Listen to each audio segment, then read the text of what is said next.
တော့အခုအပိုင်းနှစ်မှာကကြတော့ဒီစေကြောက် industry ရဲ့မှာခုနက brand alike ပေါ့နော်ဂျုံပြရတဲ့ risk နဲ့ challenge တွေကိုဆွေးနွေးတော့မှာဖြစ်ပါတယ်ဒီကျွန်တော်လည်းဆွေးနွေးနေတယ်ဆိုလို့ရှိရင် comment မှာဆွေးနွေးဖို့ပဲကျွန်တော်ဖိတ်ခေါ်ပါတယ်ဒီဘယ်တော့လုံးအပိုင်းတစ်မှာပြောရတဲ့ border brand ပေါ့နော်သူကတော့တကယ်ရင်းနေနဲ့ဝယ်တာဖြစ်ပြီးတော့အကျိုးမြတ်လည်းမရှိဘူးခက်ခဲလည်းအများကြီးမရှိဘူးJane brand မှာကကျတော့သူကအကျိုးမြတ်လည်းရှိနေတာဖြစ်တဲ့အတွက်အလုပ်လည်းတကယ်တခြားလုပ်ရတယ် market တွေက product တွေကိုလည်းနားလဲရတယ်ကိုယ့်ရဲ့ customer တွေကိုလည်းဟိုကသိရတယ်အဲ့တော့ဟိုကအရင်ဒီအင်းနဲ့တကယ်ချင်းတွေကိုပဲရောင်းနေတာဆိုပေမဲ့ကိုယ့်စီအဝယ်ဝါရဲ့လူတွေအစီအပြီးကိုပြီးရင်ကိုယ့်စီမှာပုံမှန်ဝယ်နေတဲ့လူ10ယောက်အယောက်20ရာနေအယောက်100အယောက်200တော့ပုံမှန်လေး level နေအောင်ဟိုကတိဆောက်ပြီးသွားပြီဆိုလို့ရှိရင်ဒါဟိုတကူရေးသားဒေတာလေးလုပ်ငန်းတစ်ခုနေနဲ့တိဆောက်လို့ရတယ်ပေါ့နော်ပြီးရင်နောက်တစ် brand တစ်ခုကတော့ dealer နဲ့ wholesaler တွေပေါ့နော်ဒီ dealer နဲ့ wholesaler လုပ်မယ်ဆိုလို့ရှိရင်အလုပ်သဘောတွေ wholesale သဘောတွေစည်ရင်းသဘောတွေအကုန်လုံးတက်နားလည်အောင်လုပ်ရမှာဖြစ်တယ်ကိုယ့်စီမှာ chain တွေ dealer တွေပစ္စည်းယူရလည်းအဆင်ပြေအောင်ပြီးတော့ကိုယ်တိုင်လည်းအယူသေးကောင်းတဲ့ပစ္စည်းတွေကိုရှာပြီးတော့ပေးနိုင်အောင်အဓိကကြိုးစားရတယ်ပြီးရင်သူ့စီမှာလုပ်ငန်း license တွေ dispensary license တွေစသဖြင့်ပြီးတော့တည်ယူပို့ဆောင်ရေးစီမံခန့်ခွဲရေးတွေထိန်းသိမ်းမှုကိစ္စတွေပြီးတော့ချိတ်ဆက်တာနိုင်တဲ့အနေအထားတွေပြီးတော့တည်ယူပို့ဆောင်ရေးကိစ္စတွေပေါ့နော်ဒါတွေကိုလည်းစီမံဒီနေရာမှာဒီလာတွေရော wholesaler တွေရောသူတို့လုပ်ငန်းကိုတည်ဆောက်တဲ့အချိန်မှာသူတို့လုပ်ငန်းကျွမ်းကျင်တဲ့ပုံမှာတည်ပြီးတော့လုပ်ငန်းကိုတည်ဆောက်ကြရဲ brand တွေကိုတည်ဆောက်ကြရဲ dispensary တွေကိုဖွင့်ရတဲ့ site ခင်းတွေပုံမှာရင်းနှီးမြှုပ်နှံကြရဲပေါ့နော်ဒီသူတို့စီမှာကုမ္ပဏီ license တွေ store room တွေကိုတေချာလုပ်ထားရတယ်ပြီးတော့ဝယ်မဲ့လူများများရှိတဲ့ပုံမှာပြီးတော့ပစ္စည်းများများကိုဈေးနဲ့ဝယ်ပြီးတော့ဒီ margin ပြင်းပြင်းနဲ့ပြင်ရောင်းနိုင်အောင်လို့ဒါအလုပ်သဘောအများကြီးကြိုးစားတာဒီနေရာမှာအခက်အခဲတွေကဒီလာတွေဆိုလို့ရှိရင်ချိန်များများရှိနေဖို့သူတို့တွေစီကိုပစ္စည်းကောင်းကောင်းတွေကိုဈေးသက်သက်နဲ့ဖြန့်ပေးနိုင်ဖို့ပြီးရင် wholesaler တွေမှာဆိုလို့ရှိရင်လည်းကိုယ်နဲ့ partner တွေဖြန့်ဝေနိုင်တဲ့ network တွေရှိနေဖို့အလုပ်ဖြစ်ဖို့ရောင်းဝယ်ပေါက်ကားနိုင်ဖို့ကပထမဆုံး challenge ပဲဒီ network တွေ market တွေရှိနေပြီးလုပ်နိုင်တယ်ဆိုရင်တော့ကိုယ်လုပ်ငန်းမှာကိုယ့်ကိုယ်တရားဝင်အောင် license တွေကိုလည်းနားလည်ထားဖို့လိုတယ်ပြီးတော့ chain နဲ့ dealer brand တွေမှာ license တွေကအရင်အရေးကြီးမလို့ဘူးဆိုပေမဲ့ကိုယ့်စီမှာကြိုးရရရှိထားပြီးသားရှိပိုကောင်းတယ်ပြီးရင်ရောင်းဝယ်ပေါက်ကားဖို့အတွက်ဆိုရင် dispensary license တွေ B2B နဲ့တရားဝင်လုပ်ငန်းဖြစ်ဖို့အတွက်ကုမ္ပဏီ license တွေ site ခင်း license တွေ GACB လိုမျိုး standard ဖြစ်တဲ့ license တွေစေဝါ license တွေစေကန်း license တွေစေဝါထုတ်လုပ်ခွင့် license တည်ယူပို့ဆောင်ရေးလူဆိုင်ရာအရင်မြင့် marketing တွေ accounting တွေစသဖြင့် wholesale သဘောတရားတွေကနေ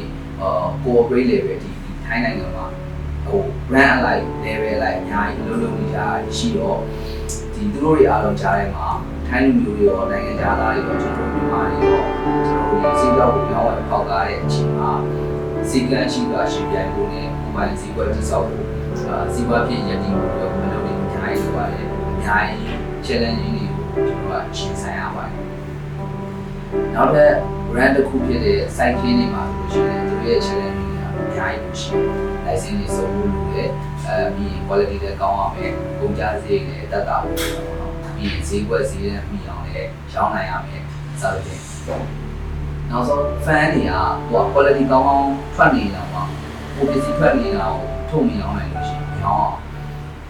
ပြီးရင် quality လည်းကောင်းတယ် brand လည်းကောင်းတယ်လူကြိုက်လည်းများတယ်လူစီလည်းရောင်းနိုင်တယ် product တွေရော merchandising တွေရောပြီး collaboration တွေလုပ်တယ်wholesale တွေ BD တွေပြီး event တွေ exhibition တွေအဲ့ဒါတွေမှာရွာလိုက်အကုန်လုံးဝင်ပါနိုင်လို့လေလူတွေအများကြီးလုပ်ရတော့ပြီးရင်တစ်စင်ရင်းစီမှာဝေထည့်ပြီးရှင်းရတာတွေကိုယ့်အတွက်အကျိုးမြတ်ကြံအောင်လို့ကြံဆောင်ရတာတွေဟိုရင်သွေးကောင်းအောင် manpower တွေထည့်သွင်းရတာတွေတည်ယူပို့ဆောင်ရေးနဲ့ logistic တွေစသဖြင့်စင်ကုန်မှုနဲ့ဖြည့်ရှင်းမှုက risk တွေအများကြီးကိုကျွန်တော်ရှင်းဆိုင်ရအောင်ဒါပေမဲ့လုပ်ငန်းတိုင်းကအခြေခံဈေးကွက်ကိုပြီးစားရတယ်လို့ပြောပဲလူတိုင်းကလည်းသူ့နည်းသူ့ဟန်တွေတော့ဈေးအောင်တက်တဲ့လူတွေကြီးပဲကျွန်တော်တို့ကိုယ်တိုင်လည်းပြီးစားတော့ဘောရတဲ့စီကနေပေါင်းယူကြတယ်ပြီးချင်းစီကနေဝယ်ဒီလာတွေစီကနေဝယ်ပြီးဘိုးစီလာတွေစီကဝယ်ပြီးဖန်တွေစီကနေတိုင်းရဝယ်ပြီးအဲ့လိုနဲ့ပဲကျွန်တော်လည်းဈေးကွက်တွေကိုရှင်းနေတာပေါ့လေသူ့ရဲ့သဘောတရားကားပွဲသားတွေကားရှိုးနေနေတဲ့တိတ်ကွာအောင်ဒီကကွာတာကတော့ဈေးနှုန်းနဲ့စိုက်ပျိုးရေး product တွေ တော်တို့စေးကြောက်ကသူ့စိုက်ပျိုးရတဲ့အချိန်တိုင်းဒီစည်းမှုစေးဝါးကိုစိုက်ပျိုးရတယ်လို့ပဲဒါပေမဲ့ပြန်ရောင်းရတဲ့အချိန်မှာလည်းဖျင်းနေနေစေအစိုးရစေဖြစ်သွားတာကျွန်တော်ကဒါတွေကိုရှင်းဆိုင်ရတာဒါကဒီ run alike ရင်ဆိုင်ရတဲ့ပြဿနာတွေကိစ္စတွေဖြစ်ပြီးတော့ကိုကဘယ် run ထဲမှာဝင်ပြီးတော့အလုပ်လုပ်မှလဲဆိုတဲ့ဟာကိုသိချာတာလည်းရပြီပြီးရင်ပစ္စည်းရှာတာ quality ကောင်းကောင်းနဲ့ဈေးကောင်းကောင်းရဖို့လိုတာတွေပစ္စည်းဝယ်တာတွေဈေးဖြတ်ပြီးတော့ပြန်ရောင်းတာတွေဒါတွေဝင်ရောက်လုပ်ခိုင်းနေတယ်လို့ပဲကျွန်တော်တို့ကလည်းဒီဝင်ရောင်းရတဲ့လူလို့ရှိနေတဲ့လူတွေလည်းပိတ်ခေါ်နေပါတယ်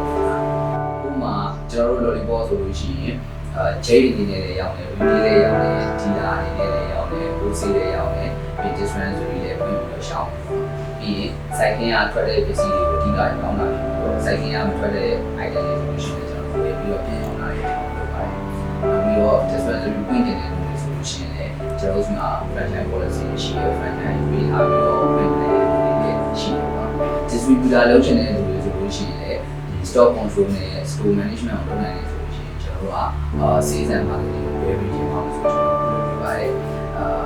ဆိုတော့ဒီအခုကျွန်တော်ဆွေးနွေးသွားတဲ့အပိုင်းနဲ့မှာဒီ brand alike ကြုံတွေ့ရတဲ့ risk တွေ challenge တွေနဲ့လုပ်ရတဲ့အလုပ်ကိုင်တွေဖြစ်ပါတယ်ကျွန်တော်နဲ့ဝင်ဆွေးနွေးဖို့ကျွန်တော်ပြေးသွားပါတယ်ပြီးရင်ကျွန်တော်အပိုင်းတော့ပါကြမယ်